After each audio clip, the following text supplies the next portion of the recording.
Bienvenue dans le podcast Design Plus. Bonjour, c'est Laurent Galen. Dans ce podcast, je vais rencontrer des designers UX et UI français. On y parlera d'expérience, de technique, d'innovation, de passion et d'inspiration, mais surtout de design. Bonjour à tous, c'est Laurent Galen et bienvenue dans ce premier et nouveau podcast où je vais accueillir et recevoir des designers de la French Touch à travers la France. Aujourd'hui, j'ai le plaisir d'accueillir Romain Magri qui est product designer. Bonjour. Bonjour Romain, et, tu vas nous parler un petit peu, déjà tu vas te présenter s'il te plaît, nous dire qui tu es, ce que tu as fait comme formation, où est-ce que tu travailles, et ensuite on va parler un petit peu du sujet. Alors, donc moi je suis Romain Magri, je suis product designer aujourd'hui à DreamQuark. Alors pour ce qui est de ma formation, donc j'ai fait une licence bachelor en infographie multimédia très très large. J'ai fait un peu de web, un peu de 3D, un peu de print. J'ai fait ça à Bordeaux. D'accord, très bien. Et après, je suis monté à Paris pour faire un stage en UX UI et pour faire aussi une alternance du coup à l'école de multimédia en UX design. Et puis du coup j'y suis resté. Donc aujourd'hui je bosse à DreamQuark et DreamQuark, donc on est une petite start-up qui vend un logiciel d'intelligence artificielle. Alors c'est un peu barbare, Oui, intelligence vas-y, artificielle. explique-nous un petit peu.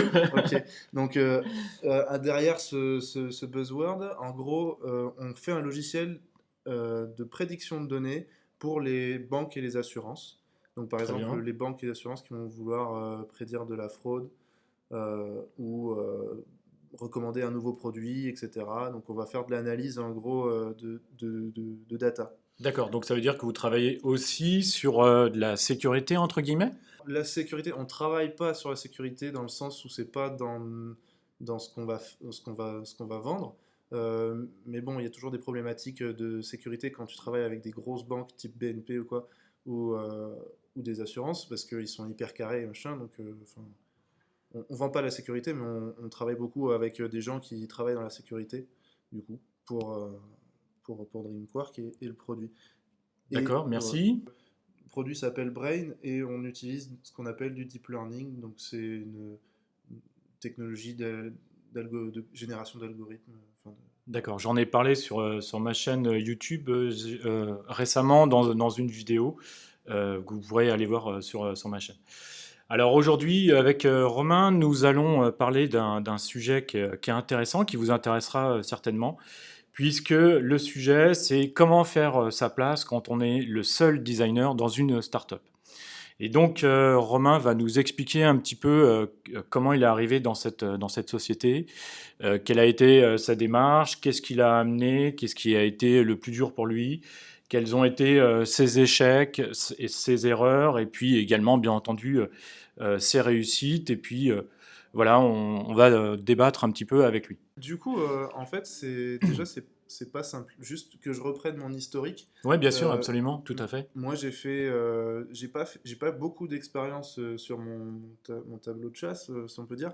J'ai fait que deux boîtes, mais je suis resté longtemps dans les deux boîtes. Et à chaque fois, c'était un peu le même schéma. J'étais premier arrivé pour le design, en tout cas, pour toute la partie design. Et bah, du coup, il fallait soit être confronté à une refonte, soit partir from scratch, genre depuis le départ, quoi. Et, euh, et voilà, alors ma première expérience, c'était sur un CRM assez complexe d'entreprise qui mélangeait réseau social d'entreprise, gestion de paie, gestion de business. Voilà, c'était dans une boîte qui faisait du consulting. D'accord. Aujourd'hui, je fais un produit qui est encore plus complexe parce qu'on parle d'IA, on parle de choses dont moi j'ai jamais vu à l'école, donc il faut que j'apprenne toutes ces choses-là. Et puis je crois que de toute façon, en même temps, c'est quelque chose de très nouveau. Je ne sais même pas Ouais. si les écoles le forment à ces données-là, à ces informations. Je pense qu'aujourd'hui, c'est un peu comme l'UX design en France. Ça commence tout juste à démarrer dans les écoles. Et excuse-moi, voilà, Ouais, non, non, non, continue. non, non, non, non, mais carrément. Bah, en fait, tu as déjà des formations, mais qui vont être des formations de data science, pour des ingénieurs qui sortent de grandes écoles ou quoi, comme on en a chez nous, mais enfin dans le design en tout cas, jamais on t'a dit, bah tiens, alors la datation ça marche comme ça. Donc c'est un peu, il faut se prendre par la main et aller chercher l'info par soi-même. Absolument, oui, tout à Et, fait. euh, et voilà. Donc du coup déjà, c'est pas des missions qui sont simples, mais c'est quand même hyper formateur. Alors après, quand on arrive et qu'on est premier et qu'il n'y a pas d'antécédent sur le design, voire que il n'y a pas forcément de culture ou quoi, j'avoue que c'est quand même un peu compliqué. Mais il y a des solutions en soi. Genre par exemple, dans ma première expérience, j'ai beaucoup tâtonné. Je suis resté 4 ans. J'ai beaucoup tâtonné, donc j'ai beaucoup expérimenté. Euh, et j'ai tiré des conclusions que j'ai utilisées dans cette expérience-là, Dans l'expérience de chez Dreamquark, Dreamquark, ouais. d'accord. Du style, dès que je suis arrivé, j'ai pris tout le monde, parce qu'en fait, ils ont des réunions tous les mercredis soirs où, en gros, on parle de sujets de la boîte, etc. Donc, j'en ai profité pour, en gros, faire une réunion où je présentais mon métier. C'est quoi l'UX, c'est quoi l'UI, comment ça marche, etc. Et j'essayais de faire ça de manière à faire comprendre que, en gros, c'est le design, en tout cas comme je l'entends, c'est une démarche de travail collaboratif. Donc, on se connaît pas trop, mais on va être amené à bosser ensemble, que vous soyez commerciaux, data scientist ou peu importe. Et du coup, voilà, Du coup, pour eux, ça a été une vraie nouveauté, puisqu'ils ne connaissaient pas ce métier, ni les démarches, ni peut-être même les outils qu'il y a autour, etc. bah, la plupart oui. Donc du coup, s'introduire comme ça, je pense que c'est très important, surtout voilà pour poser des bases. Après, bien sûr, c'est un travail presque quotidien hein, enfin, d'évangéliser le design, les méthodes UX. Absolument, je suis d'accord avec toi. Faut les faire rentrer dans les process. Voilà. Enfin, je dis pas à grands coups de pied, mais Presque. non, non, non, non. Mais ce que je veux dire, c'est, enfin, faut faire comprendre il y a des méthodes que nous on connaît en tant que designer et que tout le monde connaît pas forcément et qui peuvent apporter des choses à l'entreprise. Et voilà, bah, du coup, on peut optimiser les choses aussi en tant que designer. Et ça, c'est pas forcément dans l'esprit de tout le monde. Ou en tout cas, voilà, quand tu connais pas. Quand tu parles de modification au niveau de la société, ça veut dire que, en fait, c'est au niveau même de la structure de la société, tu as apporté des modifications? Bah, en fait, moi j'étais embauché par, euh, par mon CPO, donc Chief Product Officer, D'accord? qui, qui, qui était sensibilisé à ça. J'avais des gens, enfin dans la team produit en général, qui étaient sensibilisés un peu au design. C'est les autres teams qui n'étaient pas forcément sensibilisés au design. Donc, un, comment dire? Moi j'avais, après, comme j'étais tout seul, j'avais une assez grosse marge de manœuvre pour proposer un peu tout ce que je voulais. D'accord? Donc, proposer des nouvelles manières de s'organiser, proposer de l'agilité ou du Scrum ou du Kanban ou proposer des, je sais pas moi, des interviews et tout ça, enfin, créer des personas, tout ça, c'est des travaux qui ont été faciles à faire, enfin, faciles à mettre en place, D'accord? difficiles à faire par contre, mais ça c'est un autre sujet. Mais globalement, du coup, en fait, le fait, tu vois, d'avoir une team produit qui, au sein de ton entreprise, commence à se former, enfin à utiliser des méthodes de design, et que bah, tu vois que les autres voient que ça marche bien et du coup qui veulent essayer, bah, du coup comme ça fait un effet de transmission euh, de la méthode qui marche plutôt bien, en tout cas dans mon cas. D'accord? Super. Euh, et puis voilà, après c'est beaucoup de évangélisation, c'est un sale mot, moi je l'aime pas trop parce que ça parle de religion, mais et l'UX c'est pas une religion, mais faut quand même le faire fréquemment, quoi. Faut quand même rappeler à l'ordre, enfin rappeler à l'ordre dans le sens où euh, bah, chacun, surtout en start-up et dans son quotidien, on a tendance à oublier les choses, etc. Donc il faut juste dire voilà, un designer, c'est la méthode, c'est ceci, c'est les utilisateurs, donc on a besoin de choses. Et, De temps en temps, il faut le rappeler, quoi. et quand tu dis de temps en temps, faut le rappeler, ça veut dire que tu le rappelles comment ou c'est lors de ces réunions hebdomadaires, ça se passe comment que tu es Bah, en obligé fait, de ouais. faire des rappels ou je sais pas, ou tu fais une réunion extraordinaire, je sais pas. Moi, je veux dire, dans un monde idéal, tout ça, c'est très cadré, très codifié. Dans la réalité, c'est complètement diffus. On est d'accord. Euh, genre, bah, c'est au quotidien, euh, c'est les outils que tu mets en place en tant que designer, c'est bah, il faut aussi euh, enfin, les évangéliser en soi, dire voilà, ça va vous apporter ci, ça va pas apporter ça.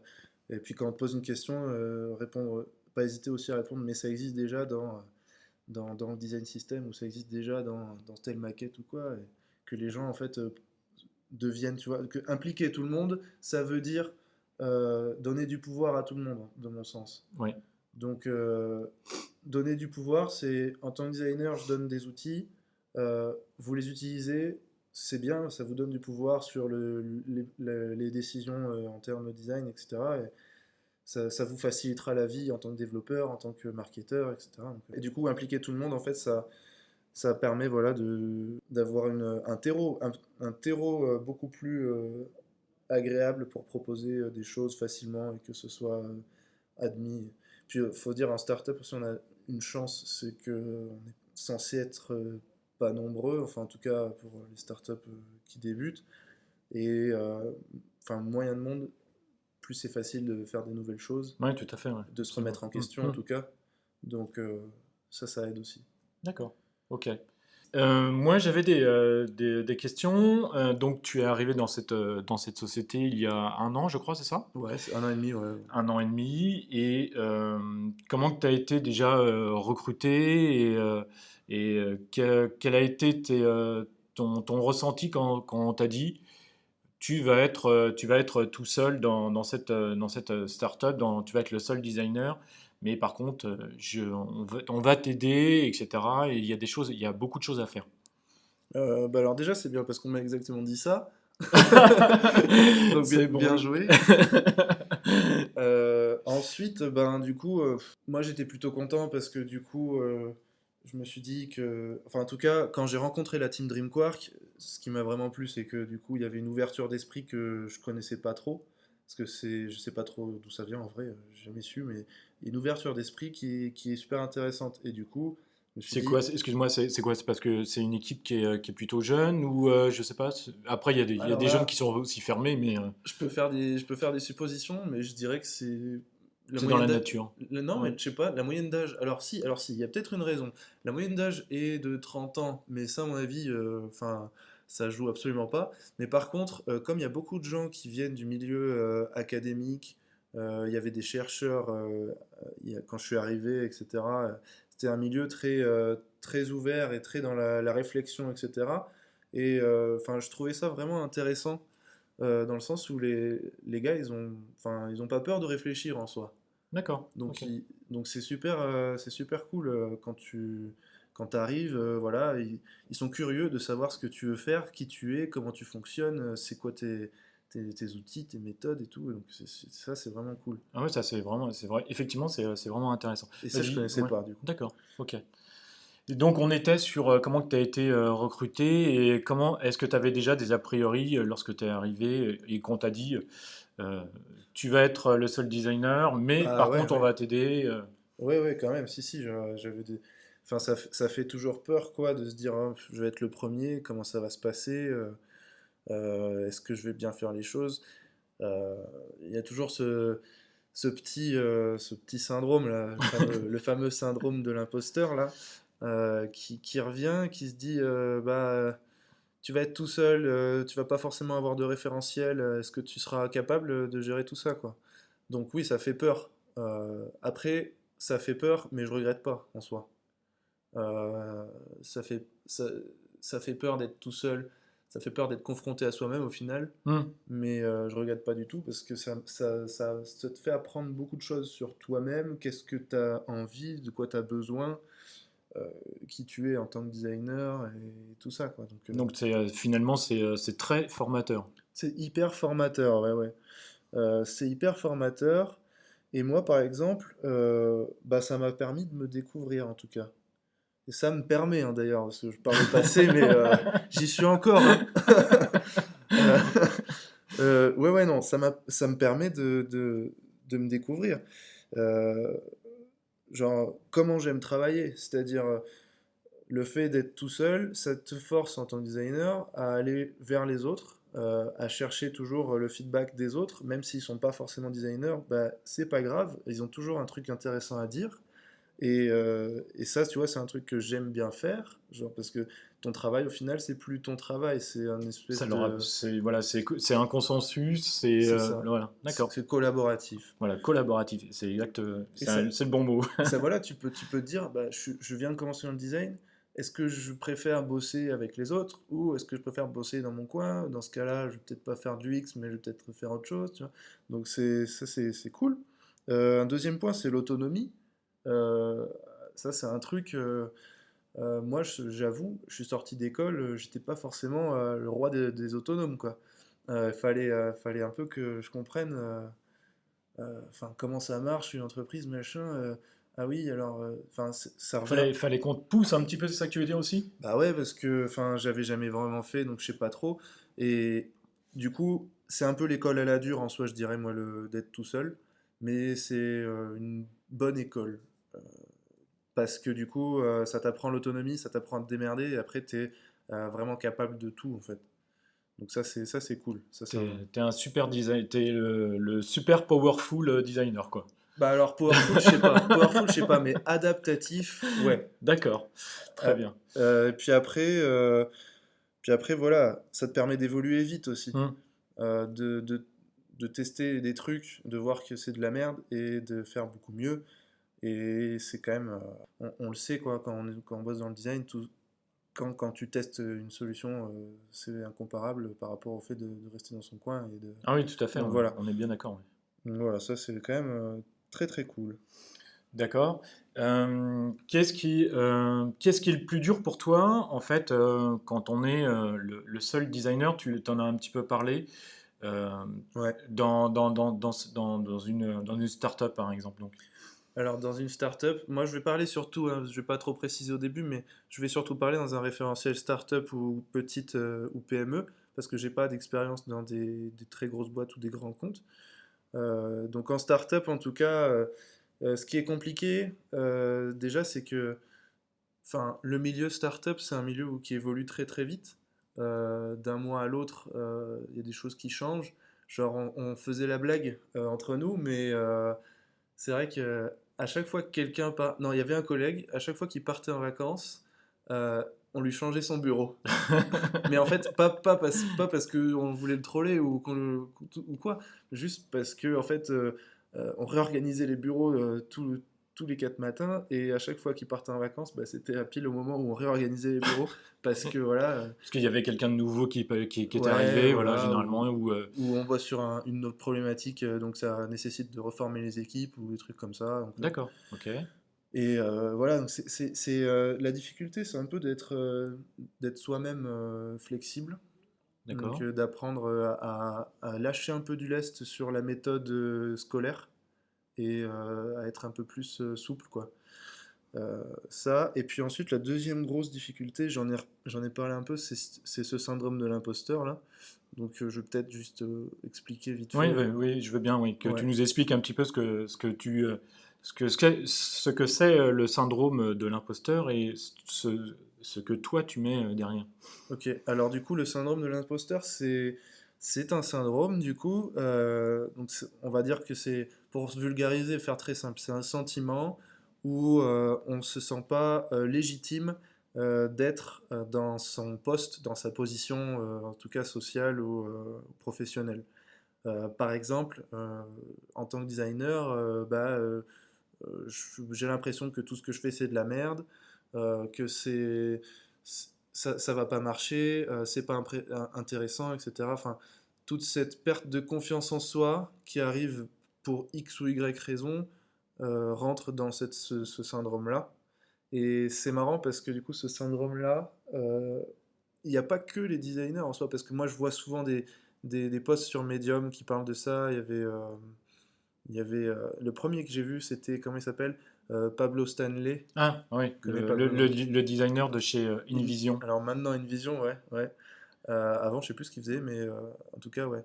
Oui, les lead designers Ouais, chez InVision, ouais. c'est ça. Hmm. Et du coup, lui, il a un petit blog sympa où il fait des dessins et il Oui, parlait de ce syndrome-là. Il en parle très très bien. Donc, si vous avez l'occasion d'aller voir son petit article là-dessus, en plus c'est un article dessiné, donc c'est sympa à lire. Et d'ailleurs, je souligne qu'il a également une chaîne YouTube qui s'appelle, je crois, Sketch Sketch, Together. ouais, Sketch Together. La chaîne YouTube est super. Il fait Hmm. pas que sur Sketch, il fait sur plein d'autres outils aussi. Oui, tout à fait, oui, absolument. Enfin Et pas, bref. pas une vision non plus. Bref, Ouais. allez. Et du coup, ouais, lui, il en parlait très bien. Euh, et ce syndrome-là, en fait, c'est casse-pied parce qu'il arrive, c'est un peu comme une ombre en fait qui nous suit. Et alors, soit tu vis avec, soit tu l'acceptes, bah, soit tu essaies de fuir, mais en fait, elle te rattrapera toujours. D'accord, donc c'est difficile de se défaire de cette ombre et de ce syndrome, en fait. C'est hyper dur, surtout quand t'as pas de référentiel dans ta boîte et que ton référentiel, c'est toi-même en soi. Alors, il y a des solutions en vrai pour ça. Euh, Moi, ma solution personnelle, et là c'est à prendre avec des pincettes parce que du coup c'est la mienne, euh, ça va être la veille. Donc, je sais pas si tu vois des fois sur LinkedIn, je poste des machins Hmm. intéressants. Je fais beaucoup de veille très très large, donc dans l'UX UI. J'ai besoin de reprendre confiance en moi par rapport à ce syndrome qui a envie de m'enlever cette confiance en moi. Donc pour reprendre confiance en moi, je vais essayer de savoir beaucoup de choses, d'accumuler plein de connaissances. D'accord, ok, je vois. Et dans ce Ok, cas-là, je donc je comprends. fais une espèce de méga veille euh, et ça marche en tout cas pour moi très très bien. Parce que du coup tu restes à jour, tu sais ce qui se passe, enfin, du coup tu reprends confiance en toi tout Donc simplement. tu sors de la bulle Ouais, de Dream Quark ouais. et du coup ça te permet de voir autre chose et d'aller voir ce qui se passe un petit peu sur Internet auprès des autres designers, Carrément. des autres communautés de design, des Slack, etc. quoi. Bah, il y a plein de communautés, genre moi voilà, les Slack, genre le Slack Flupa, donc Ouais, t'es ouais. dedans. Voilà, je suis dedans aussi. Ouais. Il y a le Slack Le French Designer. French Designer Club. Il y a plein de Slack. Après, il y a des newsletters aussi qui sont sympas, Hmm, genre newsletter prototypeur qui est ouais. sympa. C'est aussi une veille, mais c'est aussi une évasion quoi, par rapport. Ouais, carrément. C'est une évasion, c'est une veille, c'est plein de choses. Et puis ça peut passer aussi, et ça j'encourage surtout les jeunes designers qui savent pas forcément où chercher ou comment chercher, ça peut passer par des prises de contact. Du style, bah voilà, par exemple sur les Slack, c'est bien parce qu'il y a plein de monde. Et sur les Slack, bah, si tu veux, tu peux poser une question dans les channels dédiés, dire voilà, je sais pas trop comment ça se passe pour faire, je sais pas, je dis une bêtise, une interview. Quels sont vos conseils, nanana. Et comme ça, du coup, tu prends de l'assurance. Hmm. Parce que les autres, il y a des gens vachement capés en face de toi qui sont dans la même communauté. Et Ou ça, des gens c'est. qui sont très bienveillants en fait Ouais, également. ouais, Hmm, ouais, non, hmm. mais en général, l'ambiance, elle est cool, hein. Il y a des applis sympas aussi, genre Skillshare. J'ai noté Skillshare, Shaper. Shaper, j'avais utilisé, mais un peu. Tu sais, c'est une espèce d'appli à la Tinder sur mobile D'accord. et pour professionnels. D'accord, ok. Et Mais Skillshare, c'est parce que c'est de la formation, Skillshare, non? Skillshare, c'est de la formation, ouais, ouais. Mais du coup, voilà, c'est toujours dans l'optique d'avoir un espèce de soit mentorat, soit de prendre d'apprendre, en fait, tout simplement. D'accord, ok, d'accord. Il y a Medium aussi, il y a plein de trucs sur Medium, voilà. Ouais, ouais, d'accord, ok. Et c'est un peu, voilà, donc euh, la grosse difficulté, ça a été ça. Euh, et l'erreur, bah, ça a été de ne pas faire cette veille assez tôt, je pense. J'ai perdu du temps à me poser 1000 questions sur est-ce que je fais les choses bien. Mais est-ce que finalement c'est un petit peu humain quoi de se poser 1000 questions par rapport à un challenge qui est donné, qui est je sais pas, t'es nouveau dans une société. Pour moi, ça me semble un petit peu évident de se poser 1000 questions et je sais pas, je suis pas sûr non plus que j'aurais fait une veille immédiatement. Je suis pas sûr. Ouais, c'est sûr, je suis d'accord. Tout à l'heure, tu parlais de la promotion de la démarche UX/UI que Ouais, tu as faite chez DreamQuark. ouais. Est-ce que tu as utilisé je sais pas, certains outils ou c'était simplement euh, durant des phases de réunion ou est-ce que tu as montré ton travail? Est-ce que tu as, je sais pas, est-ce que tu as utilisé je sais pas, des choses comme Trello ou je sais pas, des choses comme ça, Ouais. pour montrer un petit peu qu'est-ce que c'est que la démarche UX et UI ou les deux, je sais pas. Ouais, c'est oui, oui, carrément. Donc oui, j'en ai utilisé plein. C'est un peu une vaste question parce qu'au début, il y en avait plein des outils. Et puis c'était un peu à l'époque où tout le monde se tirait dans les pattes au niveau des outils, là. Enfin, à l'époque, on parle comme si ça fait 10 ans alors que c'était l'année dernière. Ouais, super. Euh, Mais oui, oui, donc, enfin, première chose que j'ai mis en place, à tort d'ailleurs, à tort, maintenant je dis à tort, ouais, oui, mais c'est un design system. Pourquoi tu dis que c'est à tort alors que aujourd'hui les design systems on les promue partout, tout le monde en parle. Ouais, J'ai même vu récemment qu'ils commençaient à avoir des outils open source pour créer des design systems. ouais. Donc vas-y, on t'écoute. En gros, voilà, c'était dans le début de la hype, et comme je faisais beaucoup de veille, bah, tout ce qui est hype, j'étais un peu très vulnérable par rapport à ça, et bah, sensible, hein, tout simplement. Tout le monde parlait du fait, bah, le design system, c'est génial, il faut que tout le monde ait un design system. Euh, non, en fait, pas forcément. Non, mais c'est vrai. Non, mais c'est Ouais, vrai. ouais, ouais, Non, tout le monde n'a pas besoin d'un design system, ou en tout cas pas tout de suite. Et bah, comme j'étais pris dans le truc, je me suis dit ça va m'aider. Ça m'a effectivement aidé. Mais j'aurais pu le faire plus tard en vrai. Du coup, je l'ai construit avec un outil qui s'appelle Zero Height. Je sais pas ouais, si je connais, ouais. tu connais. Ouais. Bah, du coup, Zero Height, c'est extrêmement bien. Et ça m'a permis bah, déjà de dialoguer avec les devs, de s'accorder sur le front, et aussi ensuite de dialoguer avec les sales et de s'accorder sur les personas, les parcours, etc. Parce que D'accord, en gros, enfin, tout est lié plus ou moins dans chez DreamWorks. d'accord, Donc, euh, donc voilà. Bon, bah après, moi j'ai choisi, au début j'avais choisi InVision pour tout ce qui est enfin, passage de relais, tu sais, euh, de code à design précisément. d'accord. Au final, je suis revenu sur Zeppelin euh, parce qu'InVision était trop lent, D'accord. tout simplement. Et tu disais que en fait ça a été une erreur parce que finalement tu aurais pu le faire plus tard, c'est ça? Ouais, en fait, j'aurais pu le faire plus tard parce que la boîte n'avait pas de besoin réel d'avoir un design system. En tout cas euh, immédiatement En quoi. tout cas, immédiatement, Hmm. quand j'y suis allé. J'aurais pu le faire, en vrai, j'aurais pu le commencer en novembre dernier. Genre, voilà, en novembre dernier, j'aurais pu commencer et ça aurait été plus naturel peut-être. Donc c'était quoi? C'était genre 6 8 mois après ton arrivée, c'est ça que tu veux dire? Ouais, juste D'accord. un style guide, peut-être juste avec les couleurs, aurait suffi dès que je suis arrivé. Mais voilà, voilà, j'ai voulu faire le truc béton-coton là. Et puis, bon, ça m'est pas retombé dessus, parce qu'au final, bah, c'est bien, et puis ça fait une bonne base et tout. Euh, mais il faut pas non plus sauter sur les buzzwords dès qu'ils arrivent sur le marché. Enfin, je pense. Pareil pour l'IA, hein, pareil pour tous les buzzwords.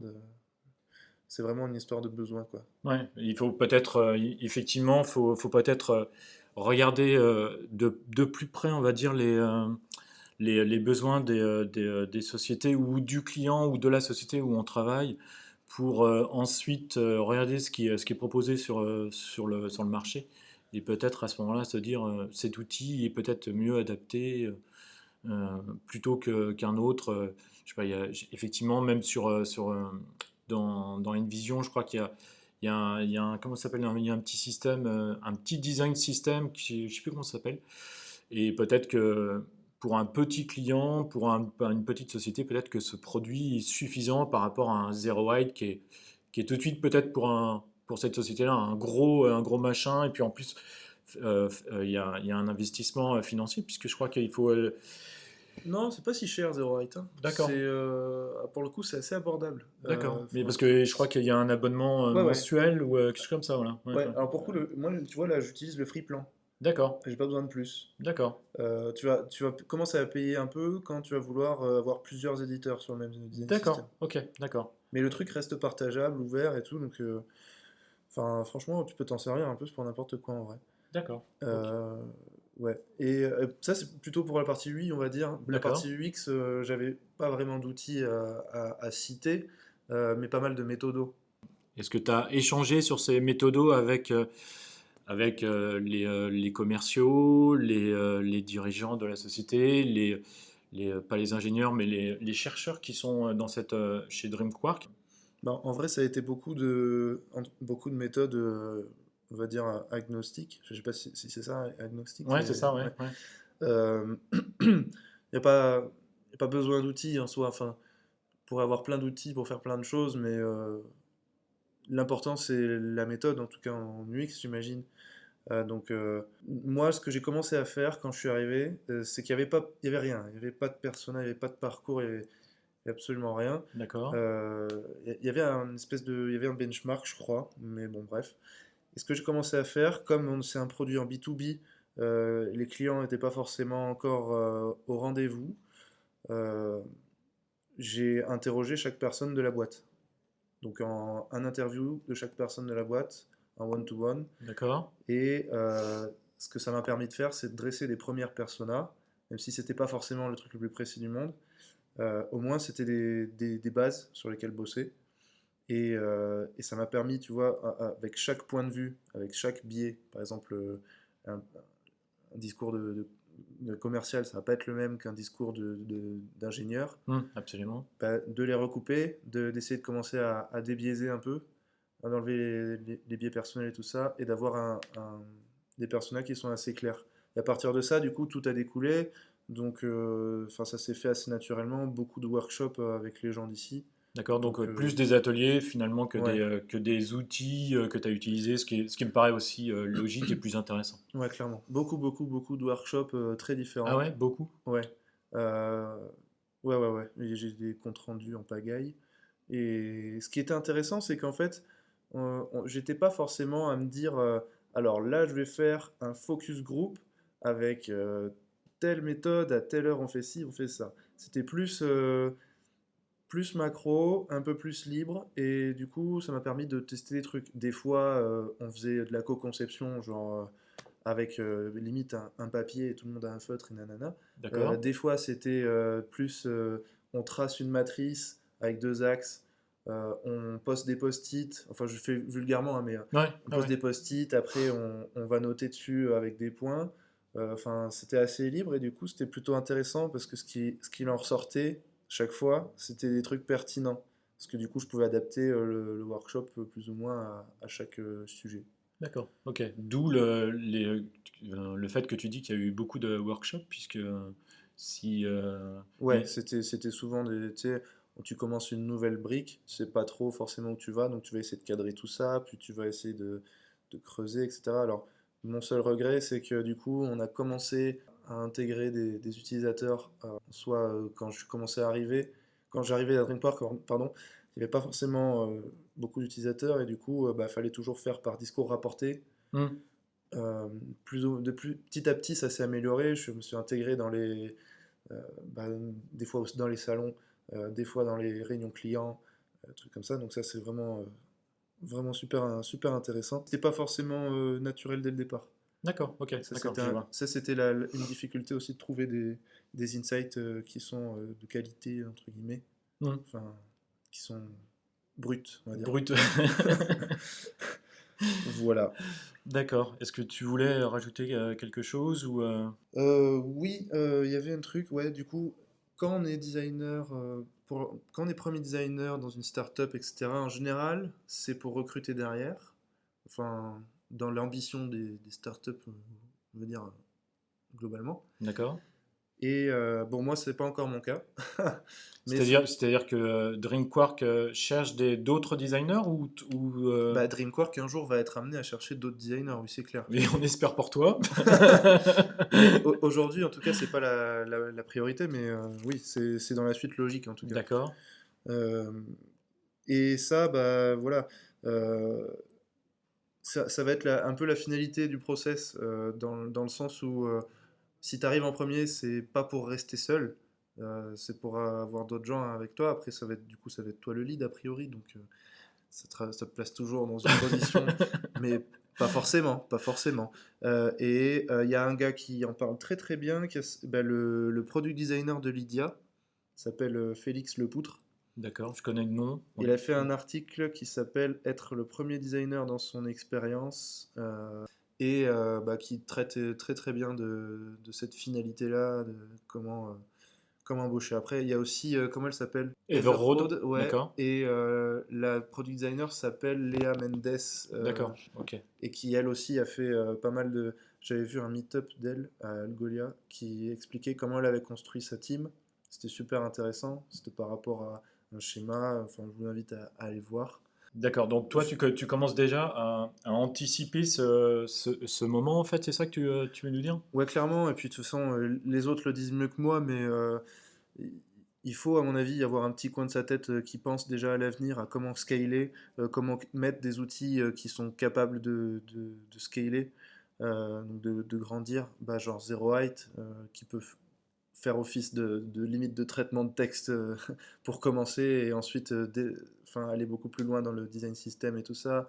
Euh, des process pour scaler, par exemple des process agiles, enfin nous on fonctionne comme ça. Faut penser à ça quand on arrive, faut ça le mettre en place à mon avis très tôt, parce que c'est pas forcément comme ce que j'ai fait pour mon design system, c'est-à-dire c'est pas forcément une suivi de hype, je sais pas si on peut dire ça autrement, mais c'est plus de l'anticipation.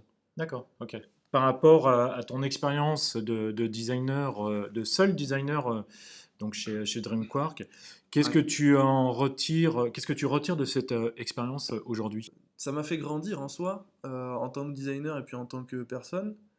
euh, D'avoir le nez dans sa propre merde, je sais pas comment le dire, Ouais. et, et de trouver des solutions pour résoudre tout ça, et euh, faire beaucoup de veille, ça m'a aidé aussi, bien sûr, mais genre, être dans ce contexte, d'être seul, je pense que c'est une très bonne occasion, une très bonne opportunité de, rapidement grandir. Alors c'est, comme je disais, c'est un peu l'école à la dure, mais à condition d'être ouvert, à condition de rester ouvert et humble, ça peut rester qu'un bon chemin, quoi. D'accord, j'avais justement une question par rapport à ça. C'était, d'après toi, quelle qualité humaine il faut pour travailler seul dans le design, dans une société, à part ce que tu viens de nous dire, d'être humble, ouvert. Est-ce que tu vois d'autres qualités importantes qui sont nécessaires? Bah, du coup, ouais, alors être ouvert, ça reste une base. Enfin, il faut forcément être ouvert quand on travaille dans le design, en tout cas de l'UX, j'imagine, parce que les autres, je sais pas. Euh, L'humilité, c'est hyper important. Moi, j'ai toujours, le fait aussi, j'en ai pas parlé, mais le fait d'être tout seul, on a tendance à avoir peur de son propre ego. De se dire, mon ego, parce que je suis seul designer, je possède les clés du design, et donc c'est moi qui connais la bonne solution et tout ça. Ça, c'est une erreur. À mon avis, il faut vraiment casser, mais exploser, enfin Détruit. atomiser. Il faut vraiment atomiser tout l'ego qu'on peut avoir en tant que créatif en général, et écouter un peu ce que les autres ont à dire, parce que enfin, c'est quand même une base, quoi, si on veut rester dans un bon mindset. L'humilité, déjà, c'est un très grand pas, quoi. C'est hyper compliqué, et c'est une très bonne chose si on arrive à l'atteindre. Toujours rester positif en soi, ne pas être fermé à la critique. Enfin, ça va paraître basique, mais Hmm. on peut avoir tendance à être, comment dire, pas résigné, mais si, bah résigné, ouais, enfin, à être un peu pessimiste, ou trop pragmatique ou trop critique, et pas forcément être ouvert aux nouvelles idées, etc. Donc ça rejoint un peu l'ouverture, mais enfin, voilà, faut rester positif, toujours prendre ce qu'on nous dit avec bienveillance, la bienveillance du coup. Ouais. Important en UX, oui. Ouais, la bienveillance, et puis voilà, enfin, des choses qu'on entend un peu partout, ouais, j'ai pas de recette miracle là-dessus. D'accord. Bon, on aurait bien aimé la recette miracle de mamie, mais non, elle n'est pas là. Bon, ce n'est pas grave. J'espère que d'autres pourront nous dire peut-être que s'il existe ou pas une recette miracle.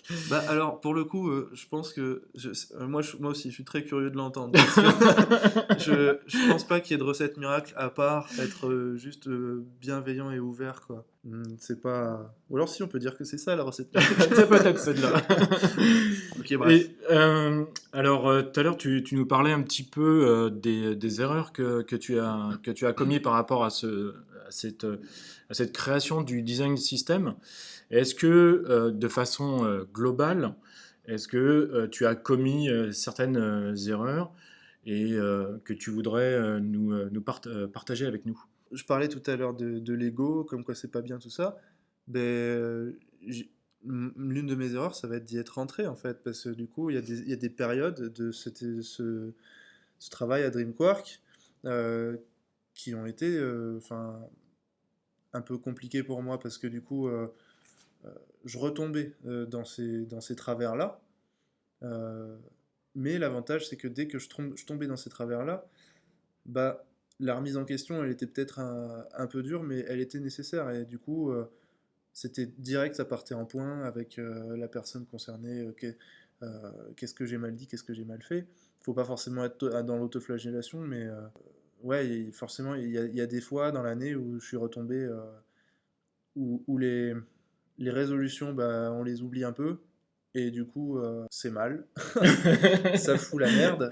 Autoflagellation. Ça fout la merde. En vrai, ça fout la merde dans ton travail. Ça fout la merde dans l'organisation, etc. Donc il faut vraiment.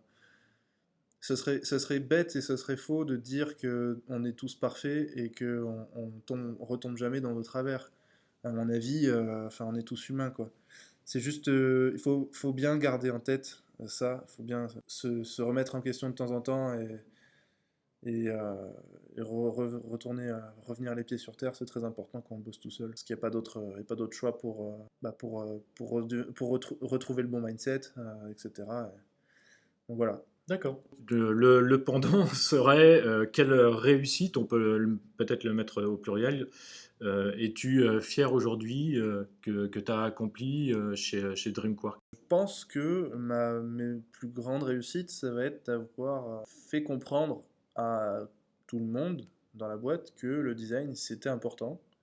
Tu sais, dans un milieu, tu sais, Très techno? l'IA, ouais, Ouais, l'IA, ouais. la data science, en général, il n'y a pas beaucoup de designers qui bossent dedans. Il n'y a pas beaucoup de besoins aussi, peut-être, mais ou quoique.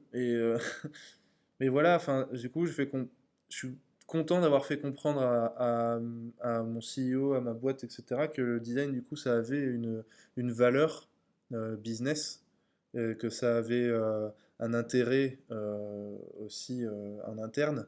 Et, et voilà, ça, je pense que c'est cool. Je pense aussi, mais du coup, ça c'est un travail de tous les jours, avec la méthode, etc., j'ai amené une certaine rigueur dans les process qui avait, qui avait pas forcément. Et C'est-à-dire que les méthodes avant que tu arrives ou avant que tu les installes c'était des méthodes qui étaient plutôt dispersées ou diffuses, et puis toi, tu as amené cette rigueur? ouais, c'est un peu ça, ouais. La rigueur, surtout dans la team, surtout dans le produit en tout cas. Bon, parce que voilà, mais c'est là-dedans que je bosse. Mais dans le produit, ouais, voilà, je pense que on est assez cadré, et puis il y a un certain mindset qui était là à la base, hein, mais qui s'est développé. Je sais pas du coup si c'est grâce à moi ou pas, à la limite on s'en fout, mais que les gens n'hésitent pas à se remettre en question dans leur manière de travailler, leur organisation, ça c'est vachement cool. Par exemple, bah, en ce moment, c'est le sujet. Là, on travaille d'une telle manière ensemble. On est en train de se demander si on ne devrait pas retravailler notre organisation parce que du coup, les choses ont changé, etc. Et, euh, et c'est vachement bien d'être assez libre là-dessus parce qu'il y a pas mal. Des fois, on peut se dire bon bah l'agilité c'est ça, et puis on bouge pas de ça.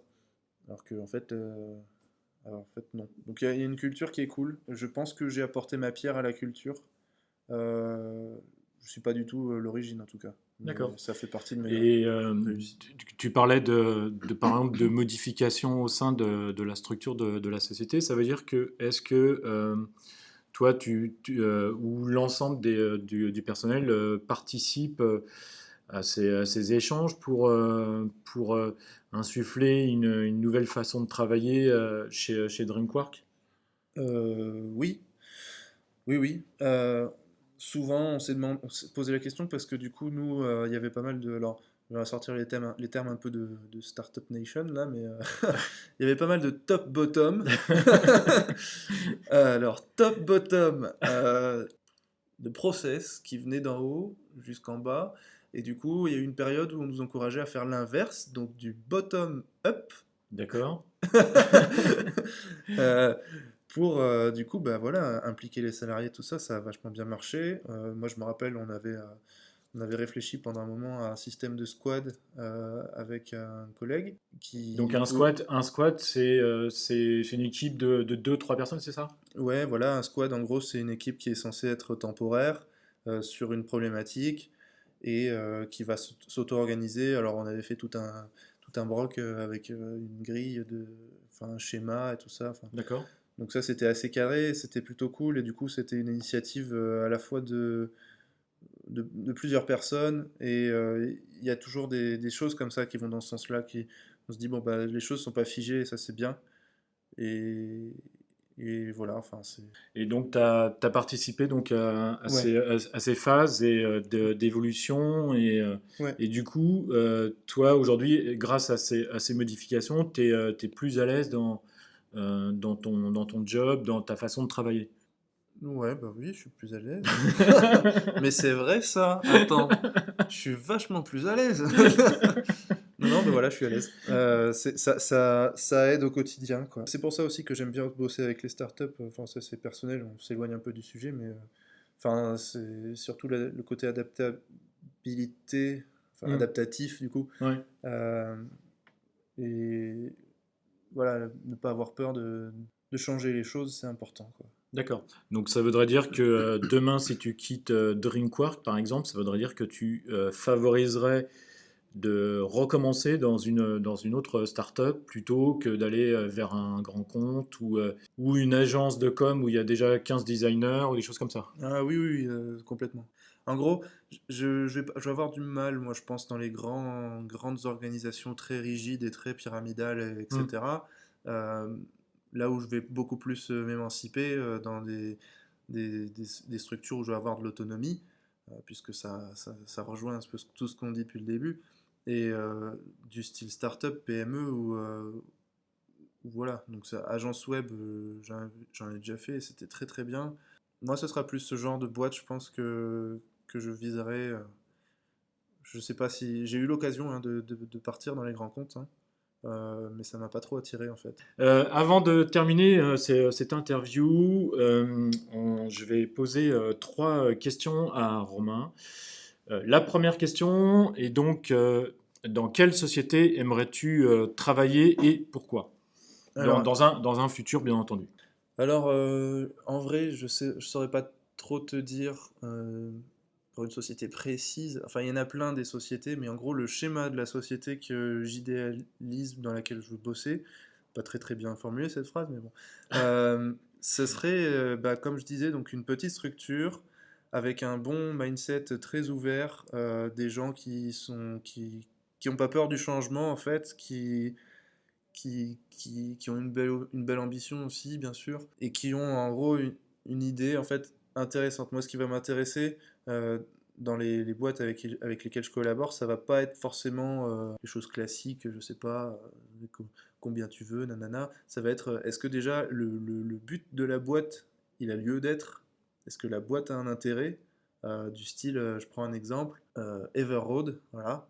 La boîte, elle a un intérêt euh, autant business que produit, etc. Parce que dans le milieu du transport, voilà, c'est novateur. Il y a carrément un truc, quoi. Alors que si je vais pas forcément être très attiré par un clone de quelque chose qui existe déjà, tu D'accord, vois. ok. Donc C'est un peu le même principe excuse-moi, que Blablacar il y a quelques années, qui était très novateur ah ouais, bah Blablacar, ouais, à l'époque, ouais, qui c'est est clair. devenu une très grosse boîte aujourd'hui. Ouais, ouais.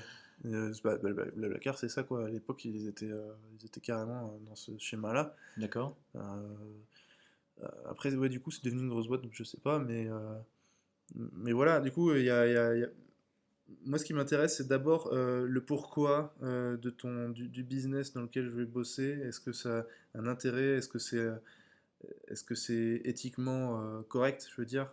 J'ai pas envie de forcément bosser pour le loup de Wall Street ou des trucs comme ça, tu vois.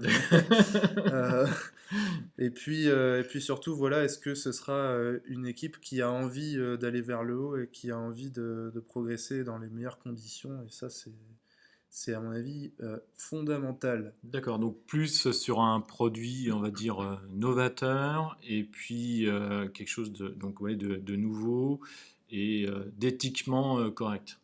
Ouais, moi je vais surtout, ouais, enfin, le côté éthique, après, ça reste la cerise sur sur le D'accord. gâteau, tu vois. Parce qu'on sait bien qu'il y a plein de business qui sont plus ou moins, voilà, mais ça, chacun son, chacun son problème en soi, mais, enfin, travailler pour une société qui a un impact positif sur tout ce qui est environnemental, Hmm, de près ou de très loin, c'est quand même super chouette. C'est quand même un énorme plus pour moi, je pense. d'accord. Alors, ensuite, l'autre question était, Romain, qu'est-ce qui te différencie d'un autre designer? Je vais pas forcément essayer de faire un comparatif, mais plutôt dire un peu qui je suis. Oui, Ce oui, par serait exemple, oui, tout à fait, ça peut être ça, oui. donc moi, je vais plus être quelqu'un qui a vraiment une pensée genre donc très systémique. Je vais aborder les produits de manière à les décomposer pour qu'ils soient plus scalables, plus faciles, etc. Je vais penser les choses de manière assez large. En même temps, j'ai un bagage qui est assez créatif, mais aujourd'hui, je me transforme de plus en plus en quelqu'un de très pragmatique et très curieux, plutôt que très créatif. Je délaisse au fil des années cette partie-là pour devenir vraiment genre quelqu'un, tu vois, qui aborde des systèmes complexes. Moi, mes expériences, ça a toujours été des systèmes complexes. D'accord. Genre une énorme CRM, un truc dans l'IA, ce sont des systèmes complexes qui demandent du temps, etc. Et aujourd'hui, je peux dire que, en tout cas, j'ai pas peur de plonger dans un système complexe. D'accord. Et ça, c'est quand même chouette, personnellement. Ah oui, je pense, oui, tout à fait, parce que je ne sais même pas si moi, personnellement, j'arriverai à travailler sur ce type de projet, parce que je pense qu'effectivement, il y a le côté front, mais il y a tout le back également, et puis toutes les relations qu'il doit avoir entre les différentes personnes. Et c'est pas forcément évident de travailler sur ce type de sujet, je suis assez d'accord avec toi. Voilà, juste pour finir cette question, aujourd'hui, tu vois, je préfère bosser sur un truc qui a du sens, qui est compliqué et qui est dense, plutôt que bosser sur un truc. Euh, Volatile, entre guillemets, peut-être, ou alors, peut-être plus rapide, ou je sais pas. ouais, plus rapide ou. Par exemple, une boîte qui fait une app de running, tu vois, D'accord. pour les gens qui courent, etc. Ouais. Ça va moins m'intéresser qu'une boîte qui fait je sais pas, carrément, bah, un logiciel de gestion de transport de fret ou de trucs à grosse densité informationnelle où il y a plein de trucs à entremêler et tout ça. Pourquoi ça t'attire en fait? C'est quoi? C'est quoi ce côté maso que C'est- t'as? Peut-être pas le côté maso, je pensais pas à ça, mais je sais pas, parce que quand tu dis, quand tu parles de densité d'information, etc., t'aimes bien être noyé en fait sur. En fait, je trouve ça vachement, personnellement, je trouve ça vachement, comment on dit, mélioratif d'arriver à démêler un gros sac de nœuds plutôt Donc il que y a un peu maso quand même. ouais, donc un peu maso plutôt que tu vois de proposer des solutions qui sont aujourd'hui on va dire usuelles et voilà, plus je me transforme en le gars qui fait les Rubik's Cube là. En Rubik's Cube solver. Alors, la troisième et dernière question que je vais poser à Romain, c'est tout simplement comment tu vois ton métier dans 10 ans, ou comment que tu te vois toi dans 10 ans. Alors, alors c'est à la fois, moi j'adore cette question. Alors, c'est à la fois une question qui me fait kiffer et qui me fait très peur. Moi, dans 10 ans, niet, je peux pas te dire, j'en sais rien. Je D'accord. m'en fous complètement. Je ne veux pas le savoir. Moi, dans 3 ans, peut-être, ouais, mais Enfin, en tout cas, le métier, dans 10 ans, c'est super intéressant, je trouve, d'y réfléchir, surtout avec les problématiques actuelles d'IA, d'éthique et tout ça. Moi, je pense que le métier, dans 10 ans, il sera très très différent d'aujourd'hui. Il va peut-être, va forcément se spécialiser euh, de plus en plus en Quand tu fonction dis, du contexte. quand tu dis se spécialiser, c'est-à-dire? Bah, regarde, aujourd'hui, déjà, en fait, c'est déjà ce qui est en train de se passer. Moi, quand j'ai commencé à bosser, on commençait à parler du XUI. Enfin, c'était le buzzword. Ouais, ouais. C'était en deux. Je vais peut-être dire une bêtise parce que du coup, je suis jeune, hein. Mais en 2014, quand j'ai commencé à bosser. Euh, J'entendais partout, je lisais les trucs, voilà, XUI, machin, est-ce qu'on a besoin d'un UX? Tout le monde veut des UX. Euh, c'est encore un peu le cas aujourd'hui, mais ça retombe. Hmm. Parce qu'aujourd'hui, il y a un peu plus de choses qui viennent en compte. Et les gens qui commencent à se dire, ouais, mais euh, je suis pas forcément juste UX ou juste UI, ou je suis peut-être un peu les deux, machin. Où est-ce que je me place? Euh, Et du puis coup, il y a. il y a plus d'informations, il y a aussi Ouais. plus d'informations et de formations qui sont délivrées par les différentes écoles. Donc forcément, les entreprises s'intéressent aussi de plus en plus à ça. Bon après, je pense qu'aussi l'UX ou l'UI est placé différemment selon les entreprises et il y a qu'à voir les annonces d'emploi ou de recrutement, ça fait peur des fois. Bah ouais, il y a des fois, il y a un peu des dissonances en soi dans les Hmm. offres qu'on lit, hein, mais ça, c'est parce que c'est pas encore totalement mature, mais c'est en voie de maturation. Quand tu vois qu'aujourd'hui on parle de product design en plus du I et du X design, euh, Alors que le mot est récent en plus, en tout le cas mot, dans le vocabulaire, le mot, dans le vocabulaire du designer français, oui. ouais, ouais, Hmm. le mot est récent, et puis en plus, je suis même pas sûr que ce soit le bon mot. Moi, je suis resté un bon moment, comme beaucoup de designers, à mon avis, dans un doute existentiel, genre, mais qu'est-ce que je suis? Est-ce que je suis UX? Parce que, en fait, je fais ça, mais je fais aussi un peu d'autres trucs et tout ça. Donc, enfin, tu vois, et aujourd'hui, on a un espèce de scope assez large. Il y a une étude de designer interactif de cette année ou de l'année dernière, je sais plus, qui est super intéressante, qui parle de ça, qui dissocie assez bien les métiers, je trouve. Il y a du coup le gars, lui designer, l'UX designer, on parle aussi d'UX researcher, Hmm. on parle de product designer, on parle de designer interactif, on parle de plein de types de métiers comme ça qui s'entrecoupent, mais du coup qui se spécialisent. Et dans 10 ans, je pense que ce sera pire, hein, pire, ce sera mieux, ce sera plus clair en tout cas. C'est-à-dire, tu veux dire plus découpé ou plus regroupé? Bah, je pense que ce sera plus. Alors, je sais pas si ce sera plus découpé, regroupé, parce que ça, c'est un peu faire Madame Irma, mais, mais je pense que ce sera en tout cas plus clair. D'accord. Parce que la profession aura acquéri un peu plus de maturité et ce sera chouette. Peut-être qu'il y aura de nouveaux métiers hein, qui seront, je sais pas moi, designer. Aujourd'hui, on en a, genre designer VR, interface VR, c'est pas du tout le Absolument. même délire que. Non, non, c'est absolument tout à fait. Même je suis même personnellement, moi j'ai vu des annonces, par exemple, pour être designer d'applications mobiles. Effectivement, comme le disait Romain, si on prend une application de running, c'est pas du tout le même délire que d'aller travailler chez Ubisoft ou voilà, dans le gaming qui n'a absolument rien à voir. Quand on ne demande pas du tout la même expérience, Carrément. ça n'a plus rien à voir, quoi. Ouais, après, comment je le vois aussi, je pense qu'il y aura une petite couche d'IA.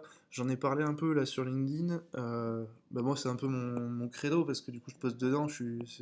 Voilà, ça me fait kiffer. Euh, mais du coup, je pense que il y aura plus d'implication de l'IA dans nos métiers, du style. On voit déjà aujourd'hui qu'il y a des outils qui commencent à nous simplifier la vie. L'Immemorial, Bataille, Sketch, InVision, euh, Framer, Figma, là. Adobe Peut-être XD, Adobe etc. Ouais. XD, oui, Mmh. oui, oui, oui, Adobe XD, bien sûr. Euh, Enfin, ça va sans doute s'empirer avec une surcouche d'IA. Peut-être que les IA, du coup, seront capables de nous mâcher un peu le travail au niveau UI. Euh, Ça serait quand même chouette. Je pense que les outils vont évoluer dans ce sens-là. En tout cas, si on, si on, si on se fait pas tous péter avant, mais ça, c'est une autre histoire. Mais du coup, ouais, ouais, je pense que ce sera plus d'automatisation, plus de maturité et, et plus du coup, plus de temps pour la réflexion pour nous, designers. Je suis assez d'accord. En tout cas, j'aimerais bien. Enfin, pour conclure cette interview, la question que je voudrais poser à Romain, c'est si tu avais un seul conseil à donner à nos auditeurs, quel serait ce conseil? Par rapport à ton expérience, bien sûr, de designer, de seul designer dans une startup.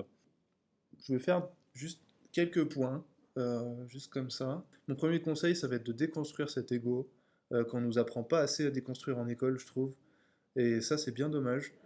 Euh, Moi, j'aurais adoré qu'on nous explique voilà, il faut faire des exercices, il faut comprendre cette histoire d'ego pour essayer de la mettre de côté et d'écouter, etc. Donc, ça, déconstruire toute cette histoire d'ego, arriver sur le terrain avec l'esprit clair, avec une bonne ouverture d'esprit et pas avoir peur de bosser seul. euh, Au début en tout cas, dans des expériences qui vous donnent beaucoup d'autonomie et que vous n'avez pas forcément l'assurance pour prendre cette autonomie, bah, prenez-la quand même parce que du coup, ça vous apportera plein de choses. Alors, vous allez galérer, mais vous allez galérer dans le bon sens du terme, dans le sens où on apprend de ses échecs. Donc, c'est des super expériences. Moi, je les conseille à tout le monde. Si, enfin, si vous avez des occasions comme ça, franchement, foncez. Est-ce que pour conclure cette interview, tu voudrais rajouter quelque chose ou compléter quelque chose voilà, qu'on n'aurait pas dit durant cette heure? Ce que je peux dire, c'est, pour conclure un peu tout ça, donc ne pas, ouais, ne pas avoir peur, bosser tout seul, c'est compliqué, on va pas se le cacher, mais c'est intéressant, c'est très intéressant, ça fait évoluer énormément. Je pense qu'il y en a plein qui sont dans mon cas. D'ailleurs, j'en ai parlé à un gars récemment sur French Designer Club. Bosser seul, c'est un truc qui peut faire peur, mais c'est quand même une énorme expérience, je pense. C'est un bonus non négligeable. Ouais, bah du coup, un petit mot de la fin, peut-être un peu sérieux. Euh, Pensons à l'éthique, c'est important. Incluons tous des process un peu plus humain-centrés, centrés autour de l'humain, plutôt que utilisateur-centré ou client-centré. Ce serait quand même chouette. Euh, Faut pas avoir peur aussi d'aller vers les autres quand on sait pas. Moi, je pense qu'il n'y a pas de sous-question, surtout quand on est largué. Euh, Enfin, j'ai jamais par exemple envoyé bouler quelqu'un sur LinkedIn qui me demandait des conseils sur X ou Y parce que moi, j'imagine que si j'avais été dans leur cas, j'aurais bien aimé qu'on me réponde. Donc, non, non, mais c'est super important quand on débute, quand on commence, d'avoir les bons outils. Donc, n'hésitez pas à faire votre propre expérience de travailler seul et n'hésitez pas à aller vers les autres si vous avez des problèmes. Eh bien, merci beaucoup Romain pour cette longue et première interview. Merci. J'étais très content de cette interview. Moi aussi. Eh ben, merci beaucoup. Voilà, j'espère que cette interview avec Romain Magri vous aura plu. Si c'est le cas, n'hésitez pas à mettre un grand pouce en l'air, à partager cette interview autour de vous, à en parler. Voilà, il y a un nouveau podcast sur le design et sur les French designers. Voilà, merci encore Romain pour cette interview. Merci. Et puis donc très bientôt pour une prochaine interview. Salut. Merci d'avoir écouté Design Plus, le podcast français sur le design UX et UI. Je vous donne rendez-vous prochainement pour un nouvel épisode. En attendant, vous pouvez me suivre également sur YouTube, sur la chaîne LG Design UX UI, mais également sur LinkedIn où je suis très actif. Encore merci de m'avoir écouté et je vous dis à très bientôt.